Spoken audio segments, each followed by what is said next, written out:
Ladies and gentlemen, good evening. Welcome to the Dallas Museum of Art. I'm Max Anderson, the Eugene McDermott Director, and very privileged to welcome you to the 16th anniversary of the O'Donnell Foundation's Young Masters exhibition.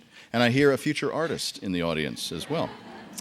We at the DMA are very proud and privileged to have this long and rich relationship with the Advanced Placement Art Program as our most highly prized collaboration in this field, because both organizations fulfill our missions much more fully thanks to this collaboration. I want to start by congratulating the artists in the exhibition for their accomplishments and also the dedicated teachers for motivating those students to reach their full potential. And join me in giving a hand to both artists and teachers.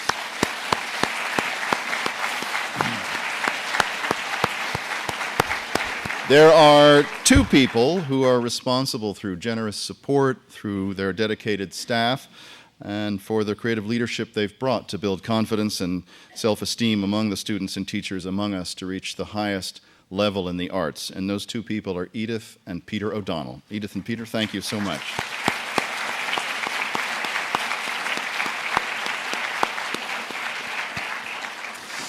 We are so pleased to showcase tonight 60 works created by the Advanced Placement Studio Art, Art History, and Music Theory students participating in the O'Donnell Foundation's AP Fine Arts Incentive Program.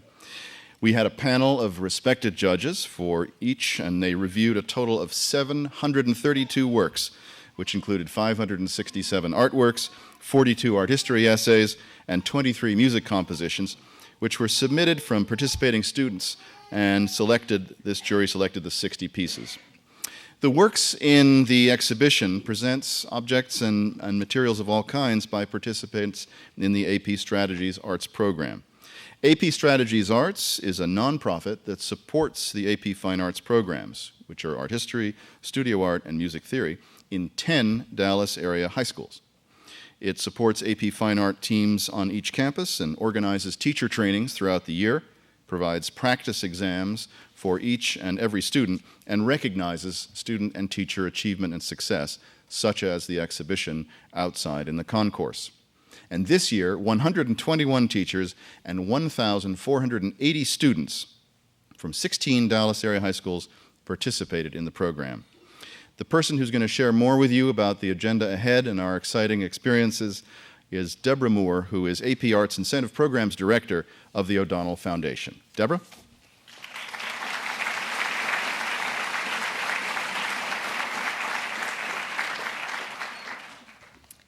Good evening, and thank you, Dr. Anderson.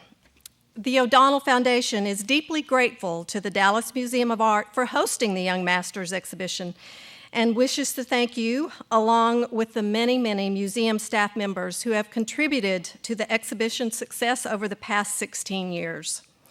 We are indebted to Maria Teresa Pedrochi. She's head of Community Engagement and Connections. Her leadership and community involvement has brought well-deserved recognition to hundreds of young masters. The evening's celebration affirms the relevance of arts and music education, and it commends the exemplary programs, their leaders and teachers honored tonight.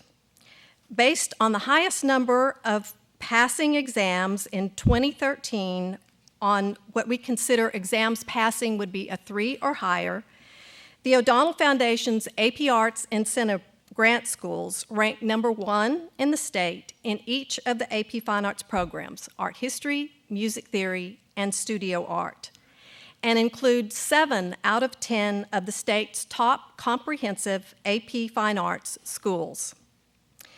The AP Arts Incentive Program is led by master teachers whose leadership roles in College Board offer a wealth of expertise and support for grant members.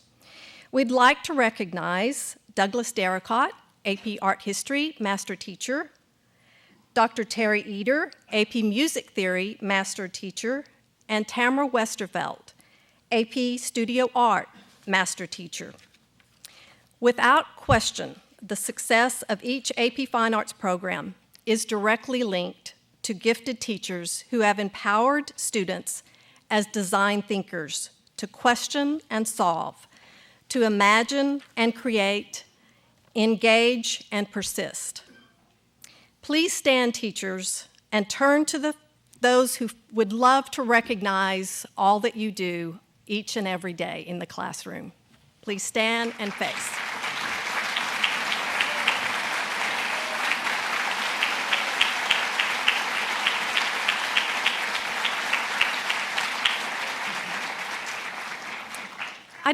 I decided that we always look at the back of their heads when they stand, and so you all needed to see their wonderful faces.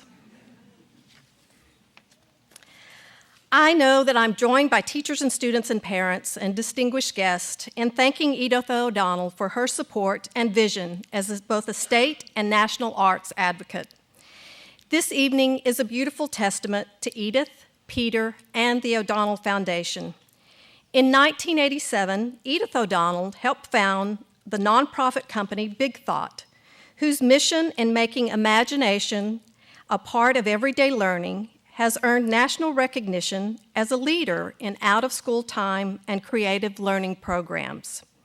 It is my pleasure to introduce our guest speaker, Gigi Antoni, President and CEO of Big Thought. She has been instrumental in the company's implementation of innovative learning opportunities throughout Dallas that helps students thrive personally and academically. Gigi was named a champion of change by the White House for her commitment to providing access to programs that are engaging and community-owned. She has received the Texas Medal of the Arts, the National Arts Leadership Award, and is an active participant of the Dallas Assembly and the Hispanic 100. Gigi Antoni.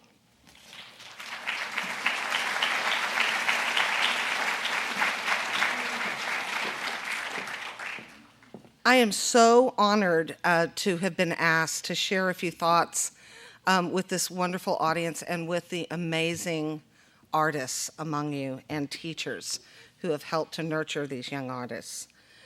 From my vantage point, you are the next generation of big minds who will influence our city, our state, and even the world, maybe even more than you know right now. I want to say thank you to the Dallas Museum of Art for hosting this exhibit. It is so important to highlight the capabilities of our young people, especially by one of the city's most revered cultural institutions.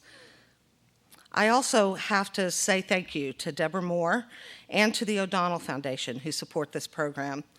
As was mentioned before, Edith O'Donnell is the founder of the organization that I work at, and so I have a deep and long love and the highest respect for the values and principles that undergird the AP Art Strategies organization. There's one tool in all our toolboxes that we use in every single one of our programs, and that's the arts. And there are a few reasons for this, beyond the fact that the subject itself is enormously helpful for broadening minds and hearts and to develop well-rounded individuals. In addition to this intrinsic value, the arts offer multiple benefits that are essential to help people succeed. The Search Institute, who measures student motivation, has said that the arts are always at the top of a student's list of activities that they love. This is important because when students find something that sparks their passion, they're more likely to invest in learning. And not just in the arts. Engaged students are the ones who graduate, who find a path through school, a job they love, and they are the ones that change the world. The arts also develop an incredible array of cognitive skills that young adults will use in virtually every aspect of their life. They imagine new possibilities. They communicate with peers and the world through their work. They learn to persist. They display their work and they learn to receive criticism and then use that to make their work better and better. Today, we celebrate and admire the results of arts learning as we take in the incredible visual artwork, writing, and composing of these young masters. Their pieces are beautiful. The quality of their craft is unmistakable. and worthy of every single superlative that they receive.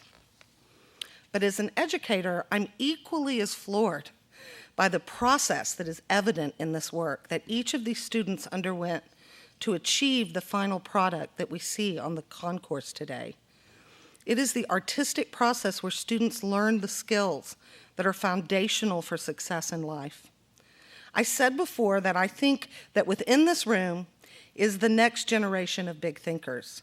That wasn't just a platitude. What you've accomplished today is the result of habits of mind, resilience, ingenuity, passion, and striving for excellence that will allow you to succeed wherever you are destined to go, whether you're going to be the next great American artist or scientist or entrepreneur. The skills that you've learned in this program, that you've exhibited in this work, will support you. I can tell you that excellence is not common. It's also not something that can be unlearned. Once a student has had a taste of what it's like to have done something truly remarkable and extraordinary, the hunger only grows. The young people in this program will feed that hunger through their colleges, their jobs. They will be the ones who seek out the next big ideas and innovations. They will want to perform better and become more at every task at hand. That is the power of the artistic process, and that is the power of these young masters. I want to congratulate all of you on what you have accomplished, and I really look forward to seeing how you take what you've learned and build on it to shape the future. Thank you for having me.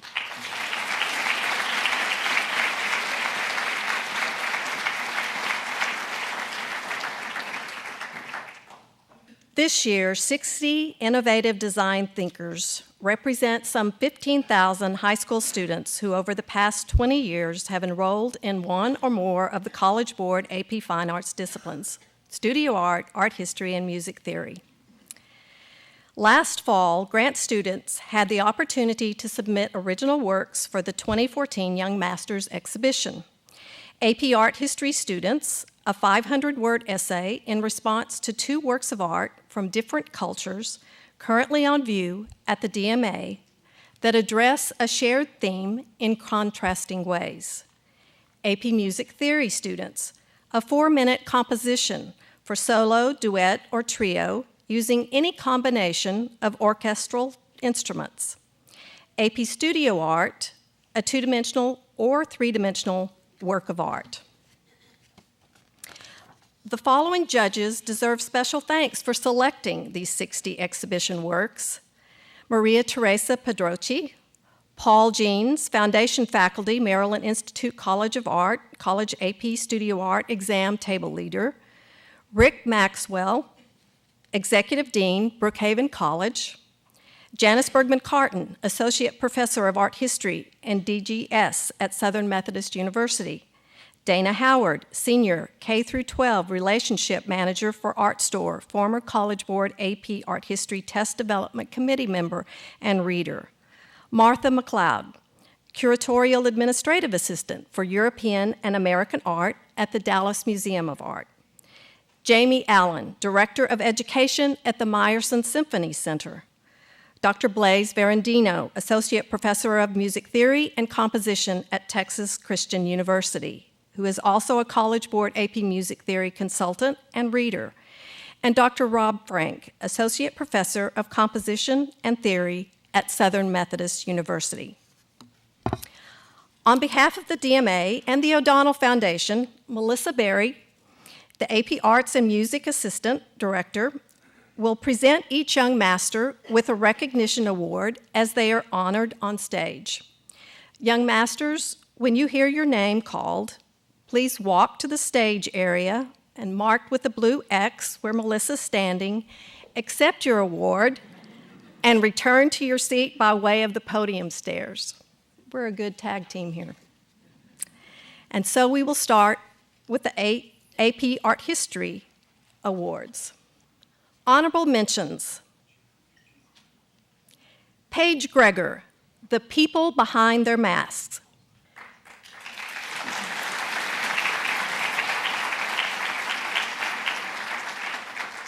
Honorable mention, Grace Hahn, The Analysis of Power and Authority, the Headwear Decoration of African and Indonesian Art.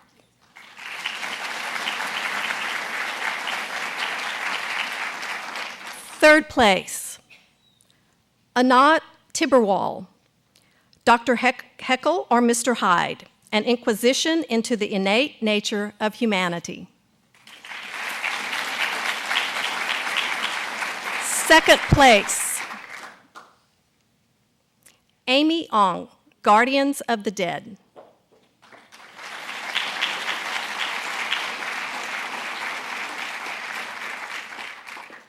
And first place, Emily White, Maidenhood and Motherhood.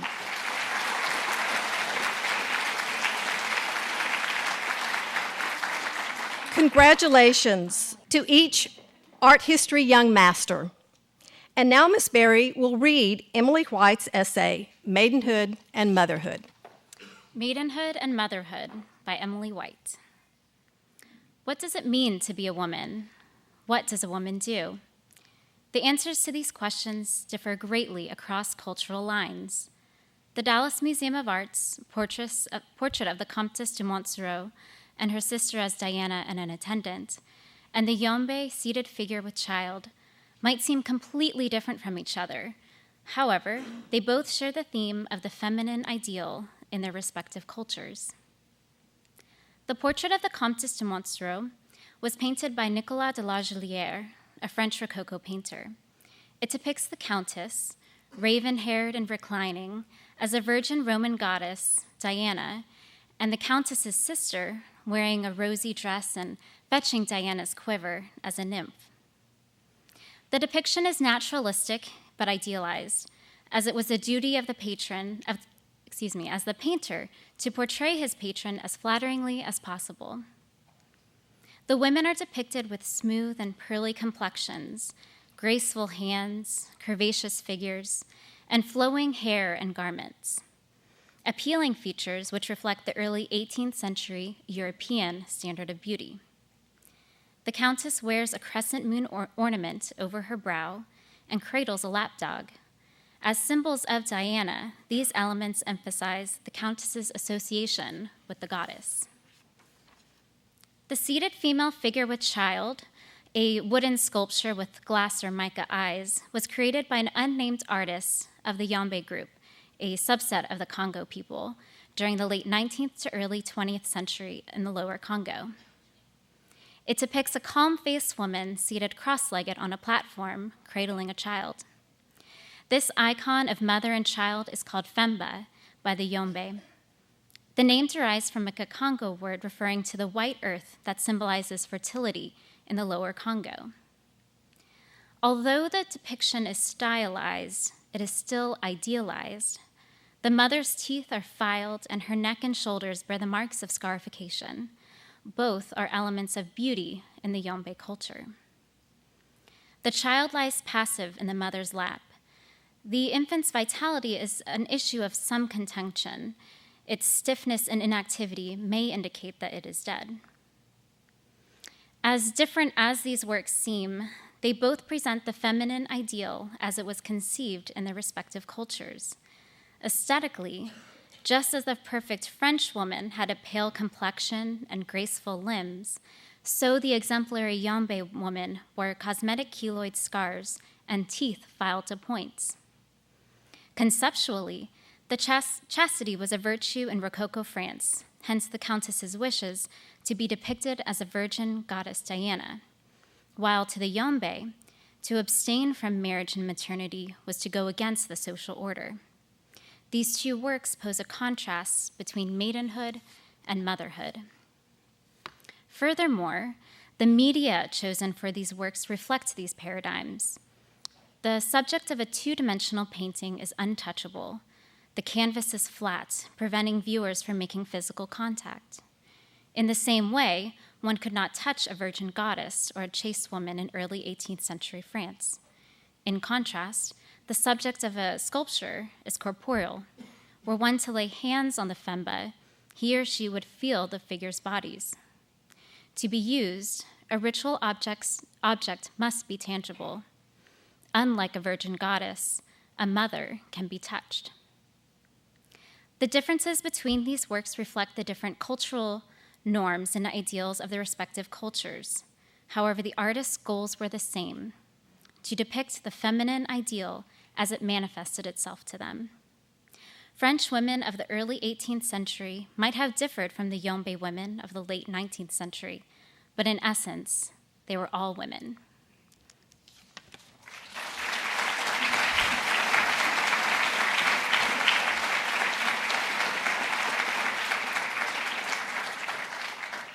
And now for Studio Art Awards. Carson Ablon, Casted Movement Study Number 2.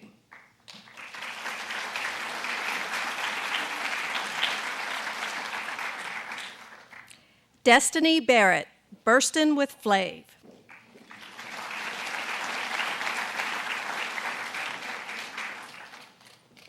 Bree Black, Never Ending Shadows.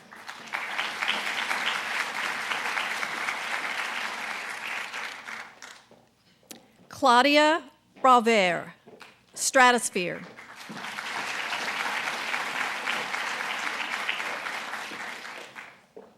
Kendall Bradley, Compliments.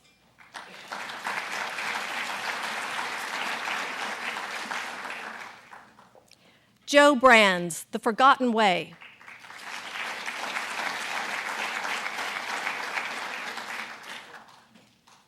Haley Carruthers, In Pieces.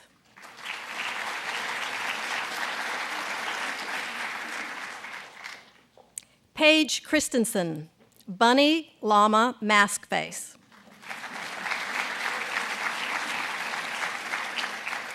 Natasha Dongle, Stretching.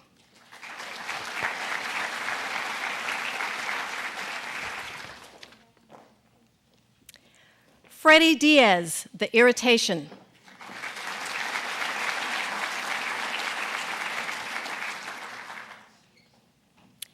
Adea Downley, Sunday.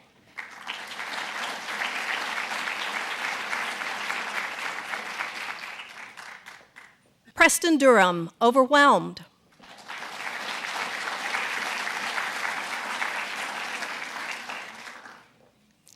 Amy Dorek, Made to Empower.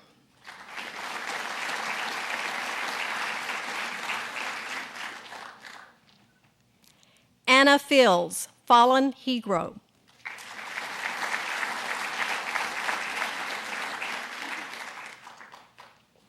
Connor Griffith, Impact.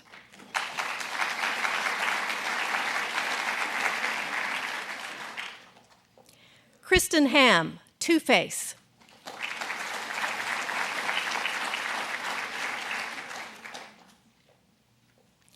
Samuel Hirsch, The Bell Jar.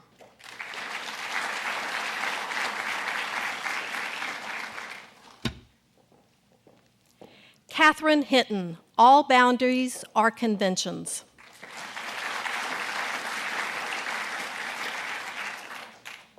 Lindsay Howard, Phased.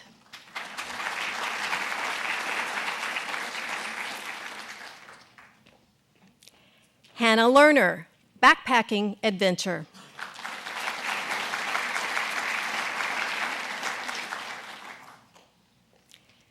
Devin Lewis, Richard Oliver.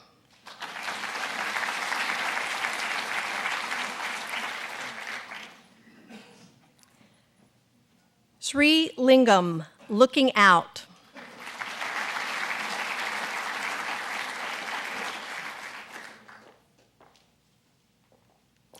Paris Lopez, Robotic Dance Floor Rampage.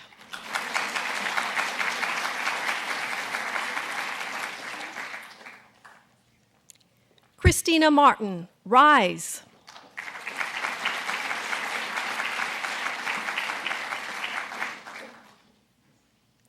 Peter Martinez, Yin and Yang.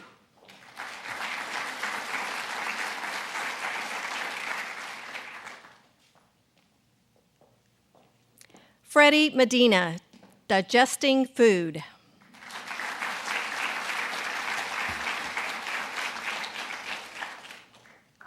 Margaret Mickelson, Under the Bridge.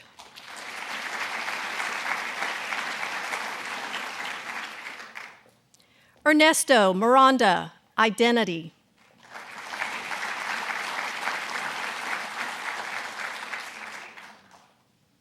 Julia Monti, Shadow.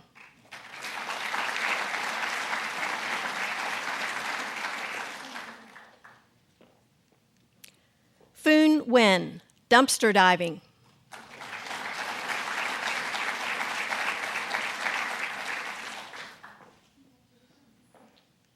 Kelsey Pedigo, Irony of the Set.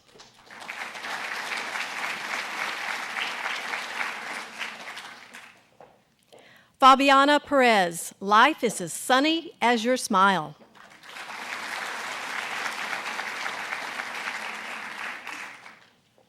Kristen Runstein, Round Stone.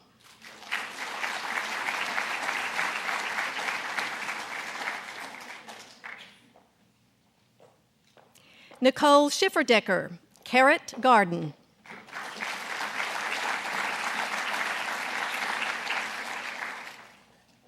Micah Secor, Hanging.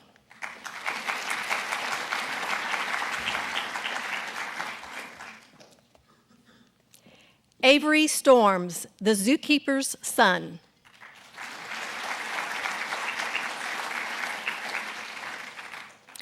Swetha Swaminathan, The Violin.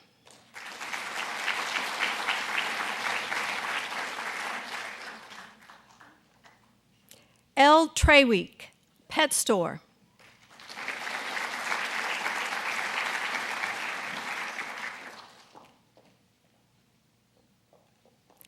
Ashley Vitella, The Book of Bees.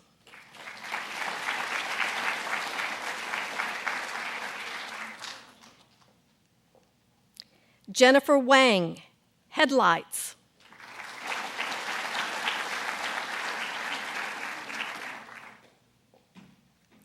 Virginia Wang, Flourish.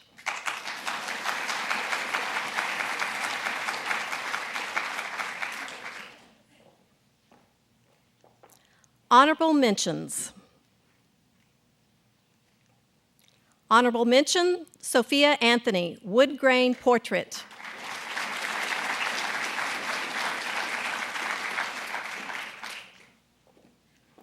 Honorable mention, April Armstrong, Leadfoot.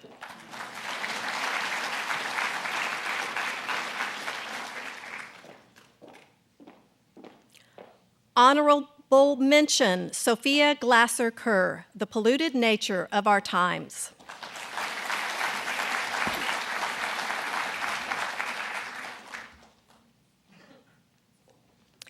Honorable mention, Sophia Pridgick, To Be a Doll.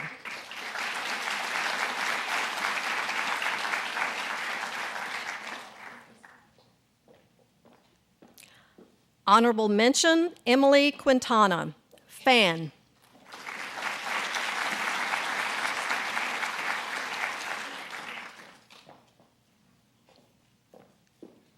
Honorable mention, Kate Smith, Deer in Red.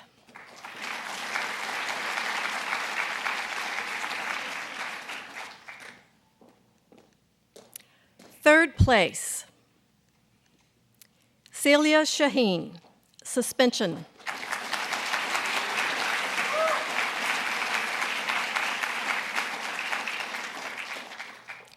Second place, Grant Woodruff, Bedside Creep.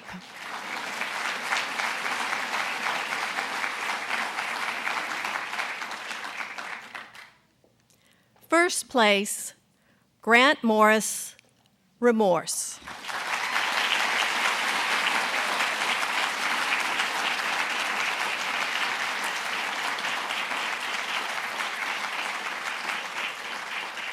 In Grant's artist statement, he wrote, "My biggest struggle comes from inner conflicts and temptations.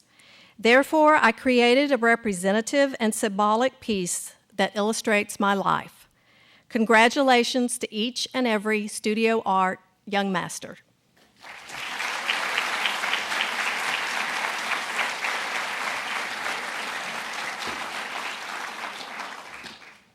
And now, music theory. Honorable mentions: Tony Jiang, Thalassic Rhapsody.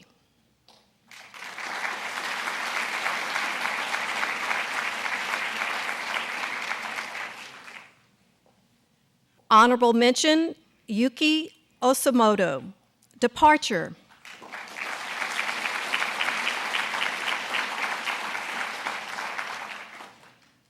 Honorable mention: Aaron Peterson.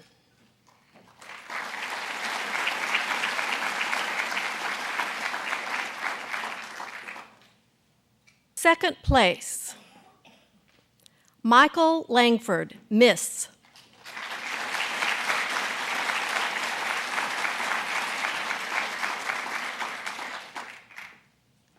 And first place: Chase Dobson, chiaroscuro.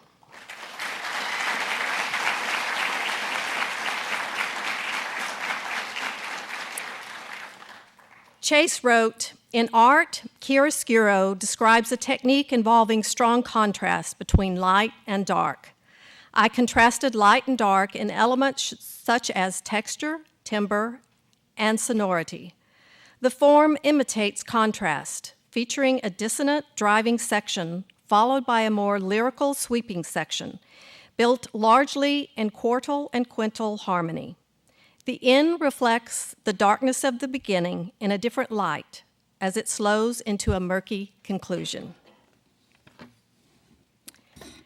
Chiaroscuro, composition for piano by Chase Dobson, will be performed this evening by Francesco Di Gregorio, an Italian pianist who has studied at the Avellino Conservatory near Naples, where he was awarded a scholarship as the conservatory's best pianist and selected to represent the conservatory in many performances. Francesco's recitals have been broadcast on the BBC, and he has performed in Naples, Rome, Venice, Vienna, Salzburg, Melbourne, and now Dallas. Francesco is currently pursuing his master's degree at Meadows School of the Arts, Southern Methodist University. Francesco.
congratulate all the students, the teachers, the parents, and thank you everyone for your support and being here tonight. I believe this is one of the events where we've had the most in attendance. I mean, we have some people standing up over there. It's a great honor.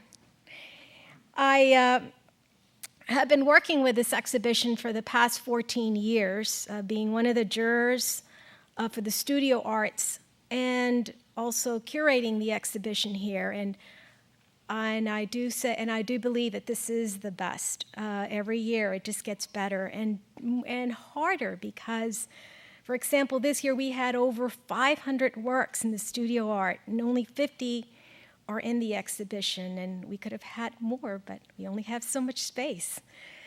So congratulations. During the late night in January, a lot of the families were coming, and they were inspired as they were creating works, inspired by your works in the studio creations.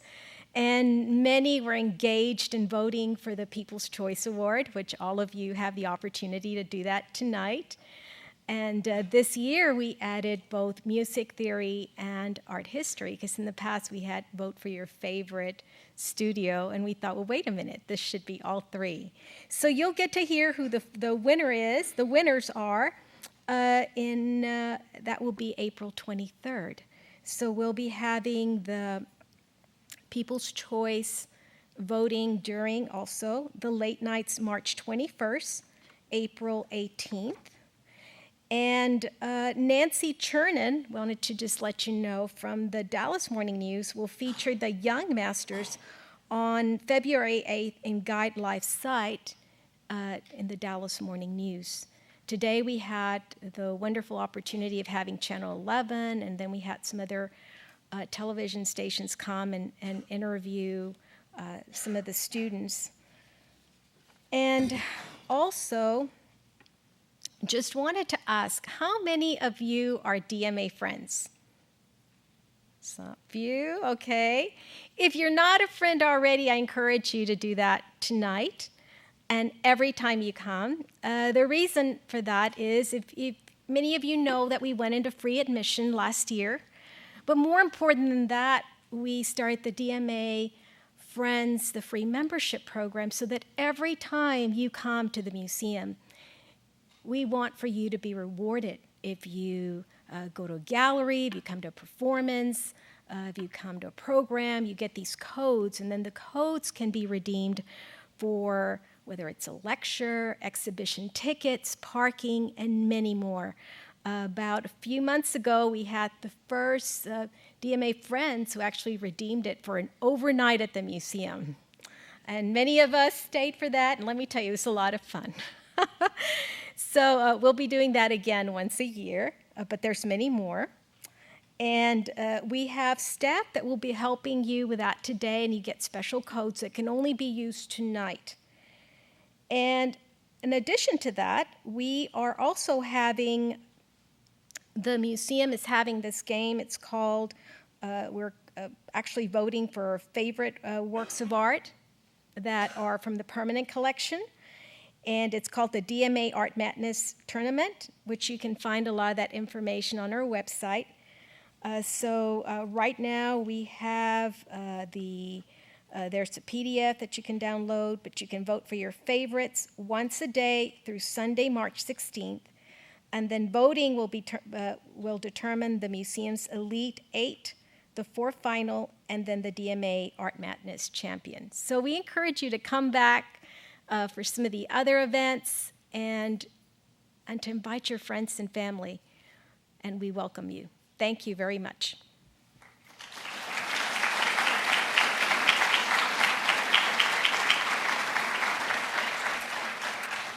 For those students that have not taken their photographs, we encourage you to come back into the art gallery so you can have your photographs taken next to your work with your family and then also with your teachers. And of course, the Atrium Cafe, we still have the receptionist going on as well. So thank you.